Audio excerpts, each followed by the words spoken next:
게다가 제가 요즘에 충격적인 말을 들었어요. 네. 이런 여성 인권이나 여성의 박해에 대해서 너무 부각을 시키다 보니까 자라나는 청소년 그 여성들이 네. 이 심리가 이제 잘못 위축이 되거나 아니면은 네. 과다하게 기형 성장을 해서 네. 범죄로 빠지는. 네. 그래서 뭐 인천 여아 살인 사건도 알고 보면은 그러니까요. 극단적으로 뭐 페미니스트가 만들었고 뭐 또 네. 호주까지 해외까지 또 가서 거기서 소년들을 데려다가 무슨 뭐 성매매를 시켰다는 성추행. 네, 성추행을 했다는 이야기도 있고 이게 범죄로 성장을 해 나가니까 네. 이게 저희 남성들, 제가 남성 입장에서 보면 남성들도 지나치게 이게 성 포르노나 이런 음란물로 많이 활성화되고 남성들이 그로 인해서 범죄가 일어나는 것도 많고 그걸 청소년들의 교육에 무방비로 가는 뭐 핸드폰에 요즘 앱에 그냥 무방비로 그냥 요즘 들어가는 경우 네, 다 청소년 관람 불가인데도 불구하고 유튜브나 이런 SNS 통해서 막 들어가는 거 저는 우려하고 있어요. 제가 아들 둘을 키우는데도 저는 정말 어떻게 보면 지나치다 싶을 정도로 아이들을 좀 통제하는 거고 게임이나 이런 음란물 절대 보지 못하도록 하는 거예요. 네, 제가 아들을 둔 입장에서 아들을 둔 학부모 입장 또 건강한 대한민국 국민의 입장에서 보면 네. 아들들도 지키기가 어려운 시대가 됐어요. 굉장히 불안합니다. 맞습니다. 요즘 뭐 동성 성폭행도 일어나고. 그러게 근데 여성들을 지나치게 피해자다, 남성이 적이다 이런 식으로 교육을 시켜버리면 그러네요. 남성과 여성이 조화로운 세상이 아니라 투쟁의 대상으로 보는 거죠. 맞습니다. 투쟁의 적이면 뭐예요? 타도해야 된단 말이에요. 맞습니다. 아까 사회자님께서 말씀하신 것처럼 이래버리면 극단적인 남성 혐오증이 발생하는 거죠. 네. 남성들 뭐 영화 끔찍한 영화들 많아요. 남성 뭐 포로로 끌려가다가 막 그냥 고문하고 이런 것들까지 막 영화가 있는데 그런 걸 외국에서 무방비로 지금 영화에 지금 노출이 되어 있거든요. 네, 네. 이제 그런 잘못된 이념을 갖고 교육을 받은 우리 여성이라면 남성을 혐오와 타도의 대상으로 보고 정말 살해의 대상으로까지 본다는 거 이거 얼마나 끔찍한 거예요.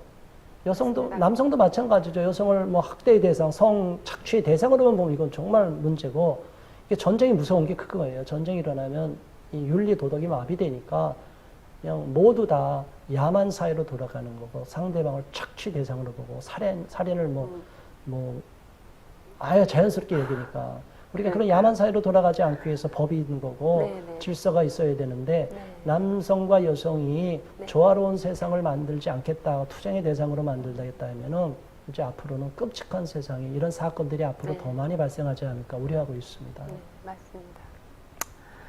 아, 진짜 여러 가지로 좀 마음이 또 불편해지는 그런 그 시기에 저희가 좀 살고 있는데 요즘 네. 젊은 사람들이 어깨가 무거워요. 네, 그렇습니다. 네, 어른들이 이제 도와줘야 되는데 어른들이 자기의 앞길만 좀 너무 생각한다든가 해서 맞습니다. 이 진짜 필요한 지금 이 시대에 진짜 필요한 것을 자꾸 놓치게 만드는 역할을 하는 거 아닌가 오히려 어른들이 네. 그런 생각을 이렇게 해보기도 합니다. 그래서 이제는 우리가 미래에 살아갈 우리 청년들 그 청년들에게 바른 사회를 물려줄 수 있도록 조금 기성세대가 뒤로 물러나야 되지 않을까 그런 생각을 한번 해보게 되는 대목인데요. 이제 그러면 우리 이 부분에 대해서 전반적인 좀 평가를 좀 해주시겠어요? 이번에 새로 나온 2차 양성평등 정책 기본계획에 네. 대해서 이제 조금 그 내용 세부적인 것도 말씀해 주셨는데요. 네. 좀 전반적으로 여기에 대해서 좀 평가를 해 주시고 그 앞으로 좀 어떤 부분을 좀 보완해야 되는지 그 부분도 함께 말씀해 주세요. 네. 뭐 사실 여기 조금 더 한 가지만 더 다른 여성가족부나 네. 이제 교육부 이런 쪽으로 가면 네. 초등학교에 지금 혁신학교에 네. 페미니즘 교육을 강화시켜야 된다. 그리고 일반 언론에도 페미니즘 네. 교육을 강화하면 그 교육을 받은 아이들이 피해 사례를 학부모들이 네. 제보해서 알게 된 거죠. 집에 와서 남성 나빠. 남자는 내가 딸이 아니고 이제 여성이 아니고 남성이가 선생님이 차별하고 무시하고 불이익을 당했어. 네. 그러니까 나 싫다고. 네. 그러니까 이런 부분, 뭐 남성 여성이 이제 옷을 입는 것까지 막 이제 시비를 거는 네, 단계까지 네, 왔어. 외국 사례를 보면 이게 이제 우리나라 페미니즘 교육, 네. 극단적으로 페미니스트라고 하는 그런 여성 교사들이 네. 남성 평소 남녀와 이제 조화로운 죄송합니다. 네, 조화로운 조화로운 세상을 만들지 세상, 않고 여성들의 우대하고 너희들은 이미 많은 혜택을 누렸으니까 이제 박해받고 너희들은 불이익을 당해도 돼. 여성들이 좀 혜택을 받아야 돼. 이런 식으로 남성과 여성을 과거에 잘못했다면 이걸 비판하면서 거꾸로 이렇게 가겠다는 거는 또 다른 나쁜 세상을 만들겠다는 맞습니다. 거죠. 그거는 논리적으로도 안 맞고 모순되는 거죠. 이제 그런 네. 교육이 있어서는 안 되는데 그 하나하나를 겉 타이틀로 보면은 양성평등 뭐 이런 건 충분히 납득할 수 있고 동의할 수 있어. 뭐 어느 부분은 그렇게 봐요. 전체적으로는. 네. 근데 하나하나를 이제 디테일하게 들어가면은 그 문구는 좋은데 그 문구가 실질적으로 현장에서 이루어질 때 어떤 결과를 초래해야 되는지에 대해서는 국민들도 까막눈이고 이 정책 담당자들도 너무 행정 편의 위주로 가 있는 게 아닌가.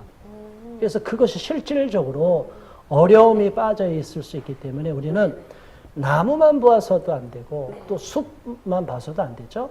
숲을 보고 양성평등이라는 숲에서 각 나무가 건강하게 자라야 되는데 네. 겉 타이틀 숲에서는 양성평등인데 들어가 보면 여성 우대, 여성 좀 편향 이런 식으로 지금 정책이 추진할 수 있는 위험성이 있기 때문에 그거는 아니다.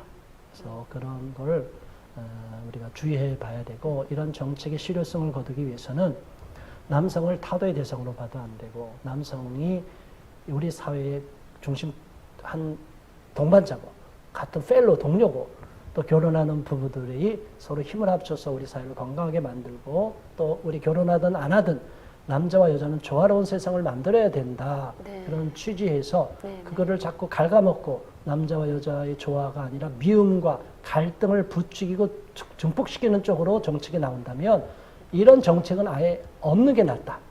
그게 현장에서 만약에 1년 시도에다가 이게 부작용이 많이 된다, 발생했다. 그러면 얼른 이 양성평등 정책 기본 계획을 수정해야 된다고 보는 거예요. 네. 그래서 이게 미사역으로 섞어놓은 이 모든 계획이 이대로 현장에서 그대로 잘 실행이 될까? 저는 상당히 조심스럽고 우려스러워하고 있기 때문에 앞으로 계속 국민들이 감시하고 이 부분을 눈여겨봐야 된다고 보는 입장입니다. 네. 네, 너무 좋은 말씀. 우리한테 지금 굉장히 꼭 필요한 말. 이게 지금 어쩌다가 우리나라가 이렇게 남들이 다 이제 예전에 다 겪었다는 그 성의 갈등 지금 이렇게 깊숙이 빠져 있는지 모르겠고 지금 가끔 어머님들께서 특히 이제 예전에 교육을 받으신 어머님들께서 아주 단순한 질문을 하세요. 페미가 뭐가 나빠요? 여성인권 운동이잖아요. 라고 말씀하세요. 근데 이제 페미가 사실은 좀 아까 말씀하신 대로 되게 좋은 용어로 시작을 했는데 남녀 평등. 네.